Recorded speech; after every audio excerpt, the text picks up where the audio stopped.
Hello every one. ഞാൻ ഇന്നിവിടെ ഒരു മില്ലറ്റ് കിച്ചടിയാണ് ഉണ്ടാക്കുന്നത്. അപ്പം ഇതിന് ഞാൻ യൂസ് ചെയ്തിരിക്കുന്നത് മിക്സ് ദാലാണ്. ഇതിൻ്റെ അകത്ത് ചെറുപയർ, മസൂർ ദാൽ, തൂർ ദാൽ ആൻഡ് ഉറദ് ദാൽ ഇതെല്ലാം കൂടെ വരുന്ന ഒരു മിക്സ്ഡ് ആയിട്ടുള്ള വേർഷനാണ്. ഇതൊരു 1.5 കപ്പോളം ഞാൻ എടുത്തിട്ടുണ്ട്. മില്ലറ്റ്സിനായിട്ട് ഞാനിവിടെ ബാർണിയാർഡ് മില്ലറ്റാണ് യൂസ് ചെയ്തിരിക്കുന്നത്. അപ്പോൾ ബാർണിയാർഡ് മില്ലറ്റും ഏകദേശം ഒരു 1.5 കപ്പോളാണ് ഞാൻ ഇവിടെ ഉപയോഗിച്ചിട്ടുള്ളത്.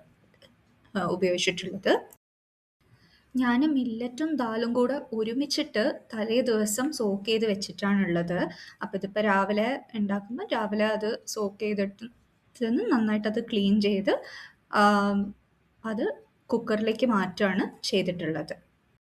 നിങ്ങൾ എത്ര മില്ലറ്റും ദാലും ആണോ എടുത്തിരിക്കുന്നത് അതിന് വേണ്ട അളവിൽ കുക്കറിൽ വെള്ളം വെക്കുക. ഞാൻ 2 കപ്പ് ഒഴിച്ചിട്ടുള്ളത് ഞാൻ എടുത്തതിൻ്റെ അളവിൽ.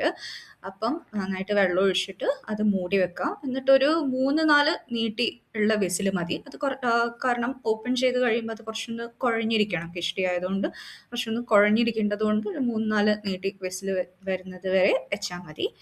അതിൻ്റെ അകത്തേക്ക് ഉപ്പും ഇട്ടിട്ട് ക്ലോസ് ചെയ്തിട്ട് വെക്കാം. കിച്ചടി കംപ്ലീറ്റ് ആയിട്ട് വെന്ത് കഴിയുമ്പം അതിൻ്റെ അകത്തേക്ക് ഒരിത്തിരി മഞ്ഞൾപ്പൊടിയും ഒരല്പം മുളക് പൊടിയും കൂടി ഇട്ടാൽ മതി. ഇപ്പം വെജിറ്റബിൾസ് ഇടാൻ അല്ലെങ്കിൽ വെജിറ്റബിൾസ് ഇതിൻ്റെ കൂടെ തന്നെ കഴിക്കാൻ ഇഷ്ടമുള്ളവർ ഇത് വേവുന്ന നേരത്ത് തന്നെ അതിൻ്റെ ഒപ്പം വെജിറ്റബിൾസും കൂടി ഇട്ടിട്ട് കുക്കറിൽ വേവിക്കാൻ വെച്ചാൽ മതി. എനിക്കത് ഇഷ്ടമല്ല. ഞാനത് ഇപ്പം ബൾക്കായിട്ടൊരു മീൽ പ്രപ്പ് പോലെ ചെയ്തിട്ട് വെക്കുന്നതാണ്. അപ്പം ഞാൻ വെജിറ്റബിൾസ് എപ്പോഴും സെപ്പറേറ്റ് ആയിട്ട് ഉപ്പേരി മാതിരിയോ അല്ലെങ്കിൽ എന്തെങ്കിലും സ്റ്റർ ഫ്രൈ അങ്ങനത്തെ രീതിയിൽ ഉണ്ടാക്കിയിട്ടാണ് ഞാൻ കഴിക്കാറ്. അപ്പം നിങ്ങൾക്ക് എങ്ങനെയാണ് താല്പര്യം എന്ന് വെച്ചാൽ അതിനനുസരിച്ചിട്ട് അത് പേഴ്സണലൈസ് ചെയ്യാവുന്നതാണ്. അപ്പം അത് നന്നായിട്ട് ഒന്ന് ഉപ്പ് നോക്കുക.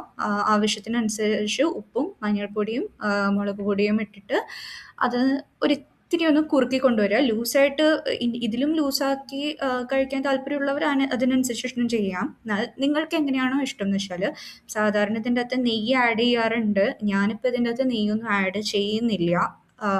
അഗൈൻ ഞാൻ എങ്ങനെയാണ് ചെയ്യാന്ന് വെച്ചിട്ടുണ്ടെങ്കിൽ ഇതിങ്ങനെ പ്രിപ്പയർ ചെയ്ത് സ്റ്റോർ ചെയ്ത് വെച്ചിട്ട് എനിക്ക് ആവശ്യമുള്ള നേരത്ത് എത്ര ക്വാണ്ടിറ്റി ആണോ ഞാൻ എടുക്കുന്നത് അതിൻ്റെ മുകളിൽ ഒരിത്തിരി നെയ്യും ജീരകവും മസ്റ്റർഡും പിന്നെ ഒരിത്തിരി മുളകും കൂടെ ഇട്ടിട്ട് വറവിടാറാണ് ചെയ്യാറ്. അപ്പം നിങ്ങൾക്ക് അല്ലാന്നുണ്ട് വെച്ചാൽ ഇതിൻ്റെ അകത്ത് നേരത്തെ കുറച്ച് നെയ്യ് ഇട്ടിട്ട് വറവിട്ടിട്ടും സ്റ്റോർ ചെയ്ത് വെക്കാവുന്നതാണ്.